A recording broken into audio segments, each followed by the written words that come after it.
നമസ്കാരം പ്രിയപ്പെട്ട പ്രേക്ഷകരെ, ദിനപത്രങ്ങളിലെ പ്രധാന വാർത്തകളിലേക്ക് ഏവർക്കും സ്വാഗതം. ഇന്ന് ഏപ്രിൽ 22 ചൊവ്വ. ഫ്രാൻസിസ് മാർപ്പാപ്പ കാലം ചെയ്തു. യാത്രയായത് ആഗോള കത്തോലിക്ക സഭയുടെ ജനകീയ പരമാധ്യക്ഷൻ. 88 വയസ്സായിരുന്നു. വിയോഗം ഇന്ത്യൻ സമയം ഇന്നലെ രാവിലെ 11:05 ഖബറടക്കം പിന്നീട്. മസ്തിഷ്കാഘാതം, ഹൃദയസ്തംഭനം എന്നിവ മൂലമാണ് മരണമെന്ന് വത്തിക്കാൻ അറിയിച്ചു.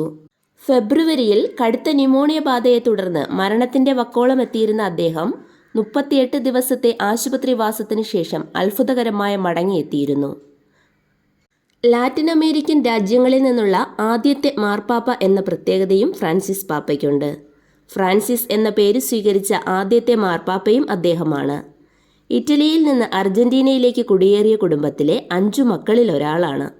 സഭയിൽ കാലാനുസൃതമായ മാറ്റങ്ങൾ വരുത്തിയ മാർപ്പാപ്പ സഭാഭരണത്തിൽ വനിതകൾക്ക് പ്രാധാന്യം നൽകി. ട്രാൻസ്ജെൻഡർ അവകാശങ്ങൾ അംഗീകരിച്ചു. കൂടാതെ നമ്മുടെ മദർ തെരേസ, ചാവറ കുര്യോക്കോസ് ഏലിയാസച്ചൻ, sister Euphrasia, mother Mariam Thresia, Devasahayam Pillai എന്നിവരെ വിശുദ്ധരായി പ്രഖ്യാപിച്ചതും ഫ്രാൻസിസ് പാപ്പയാണ്.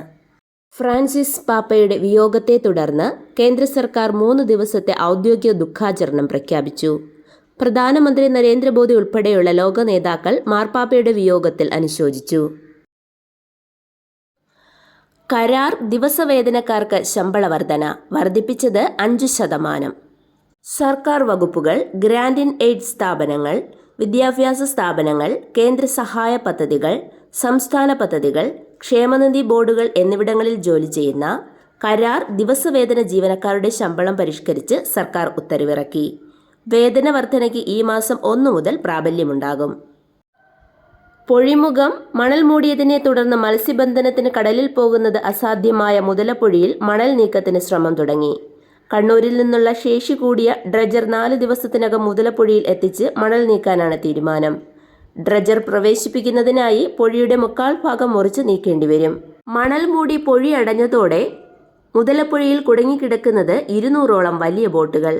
20 മുതൽ 50 വരെ തൊഴിലാളികളാണ് ഓരോ ബോട്ടിലും പണിയെടുക്കുന്നത്. അഴിമുഖത്ത് നിന്ന് മണൽ പൂർണ്ണമായും നീക്കിയാൽ മാത്രമേ ഇനി കടലിൽ ഇറക്കാനും മീൻ പിടിക്കാനും കഴിയുകയുള്ളൂ. CPMന്റെ സംസ്ഥാനത്തെ പുതിയ ആസ്ഥാന മന്ദിരമായ പാളയത്തെ AKG സെന്റർ നാളെ വൈകിട്ട് 5-ന് മുഖ്യമന്ത്രി പിണറായി വിജയൻ ഉദ്ഘാടനം ചെയ്യും. ഗഗയാൻ ദൗത്യത്തിനുള്ള പരിശീലനത്തിന്റെ ഭാഗമായി രാജ്യാന്തര ബഹിരാകാശ നിലയത്തിൽ 14 ദിവസം താമസിക്കുന്ന ഇന്ത്യൻ സഞ്ചാരി ശുഭാംശു ശുക്ല ബഹിരാകാശത്ത് കൃഷി ഉൾപ്പെടെ 7 പരീക്ഷണങ്ങൾ നടത്തും. അടുത്ത മാസം അവസാനത്തോടെയാണ് ശുഭാംശുവിനെ വഹിച്ച് ആക്സിയം 4 ദൗത്യം ബഹിരാകാശത്തെത്തുക. JD വാൻസ് മോദി കൂടിക്കാഴ്ച വ്യാപാര കരാർ ചർച്ചയിൽ പുരോഗതി. ഇന്ത്യ-US വ്യാപാര കരാർ വിഷയത്തിലെ പുരോഗതിയിൽ ഇരു രാജ്യങ്ങളും തൃപ്തി അറിയിച്ചു. 4 ദിവസത്തെ ഇന്ത്യ സന്ദർശനത്തിനെത്തിയ US വൈസ് പ്രസിഡന്റ് JD വാൻസും പ്രധാനമന്ത്രി നരേന്ദ്രമോദിയും തമ്മിലുള്ള കൂടിക്കാഴ്ചയിലാണ് ഇതുൾപ്പെടെയുള്ള വിഷയങ്ങൾ ചർച്ചയായത്. ഇരു രാജ്യത്തെയും ജനങ്ങൾക്ക് ഗുണകരമാകുന്ന വ്യാപാര കരാർ ചർച്ചകളിൽ ഏറെ മുന്നേറാൻ സാധിച്ചത് നേട്ടമാണെന്ന് ഇരുവരും അഭിപ്രായപ്പെട്ടു. ഊർജം, പ്രതിരോധം, സാങ്കേതികവിദ്യ ഉൾപ്പെടെയുള്ള മേഖലകളിൽ കൂടുതൽ സഹകരണത്തിന് ശ്രമങ്ങൾ തുടരാനും ധാരണയായി. ജാർഖണ്ഡിൽ സുരക്ഷാ സേനയുമായുണ്ടായ ഏറ്റുമുട്ടലിൽ ഉന്നത നേതാവ് ഉൾപ്പെടെ 8 മാവോയിസ്റ്റുകൾ കൊല്ലപ്പെട്ടു. തലയ്ക്ക് പോലീസ് 1 കോടി രൂപ വിലയിട്ട CPI മാവോയിസ്റ്റ് കേന്ദ്ര കമ്മിറ്റി അംഗം പ്രയാഗ് മാഞ്ചി എന്ന വിവേകാണ് കൊല്ലപ്പെട്ടത്. പ്രധാനമന്ത്രി നരേന്ദ്രമോദിയുടെ സൗദി സന്ദർശനത്തിന് ഇന്ന് തുടക്കം. 6 വർഷത്തിനു ശേഷം സൗദിയിൽ എത്തുന്ന മോദിയെ സൗദി കിരീടാവകാശിയും പ്രധാനമന്ത്രിയുമായ മുഹമ്മദ് ബിൻ സൽമാൻ ജിദ്ദയിൽ സ്വീകരിക്കും. പ്രതിരോധം, ഊർജം, വ്യാപാരം, നിക്ഷേപം, സമുദ്ര സുരക്ഷ തുടങ്ങിയ മേഖലകളിൽ സഹകരണം ശക്തിപ്പെടുത്തുന്നതും ഇന്ത്യ, മിഡിൽ ഈസ്റ്റ്, യൂറോപ്പ് സാമ്പത്തിക ഇടനാഴിയെക്കുറിച്ച് ഇരു നേതാക്കളും ചർച്ച ചെയ്യും. സഹകരണ എക്സ്പോ 2025-ന് കനകക്കുന്നിൽ തുടക്കമായി. 250-ലേറെ സ്റ്റോളുകളിൽ സഹകരണ ഉൽപ്പന്നങ്ങളുടെ പ്രദർശനവും വിപണനവും നടക്കും. ഉദ്ഘാടനം മുഖ്യമന്ത്രി നാളെ നിർവഹിക്കും. തുടർച്ചയായ 5-ാം ദിവസവും ഓഹരി വിപണിയിൽ മുന്നേറ്റം.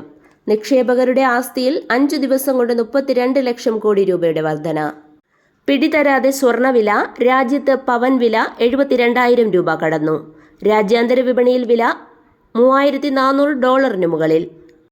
ചൈന അടക്കമുള്ള രാജ്യങ്ങളിൽ നിന്ന് കുറഞ്ഞ വിലയ്ക്ക് ഇന്ത്യയിലേക്ക് വ്യാപകമായി സ്റ്റീൽ ഇറക്കുമതി നടത്തുന്നത് തടയാനായി നിശ്ചിത ഉൽപ്പന്നങ്ങൾക്ക് കേന്ദ്രം 12% ഇറക്കുമതി തീരുവ ചുമത്തി. ആഭ്യന്തര സ്റ്റീൽ ഉൽപ്പാദകർക്ക് പിന്തുണ നൽകാനാണ് നടപടി. US-ഉമായി വ്യാപാര കരാർ ഉണ്ടാക്കുന്ന രാജ്യങ്ങൾ പ്രത്യാഘാതങ്ങൾ നേരിടേണ്ടി വരുമെന്ന് ചൈനയുടെ മുന്നറിയിപ്പ്. US-നെ പിന്തുണയ്ക്കുകയും ചൈനയെ ബാധിക്കുന്ന തരത്തിൽ കരാറുകൾ ഉണ്ടാക്കുകയും ചെയ്യുന്ന രാജ്യങ്ങൾക്ക് തിരിച്ചടിയുണ്ടാകുമെന്ന് ഇന്നലെ ചൈനീസ് വിദേശകാര്യ മന്ത്രാലയമാണ് വ്യക്തമാക്കിയത്. ഇതോടെ ഇന്നത്തെ പ്രധാന വാർത്തകൾ സമാപിക്കുന്നു. നന്ദി, നമസ്കാരം.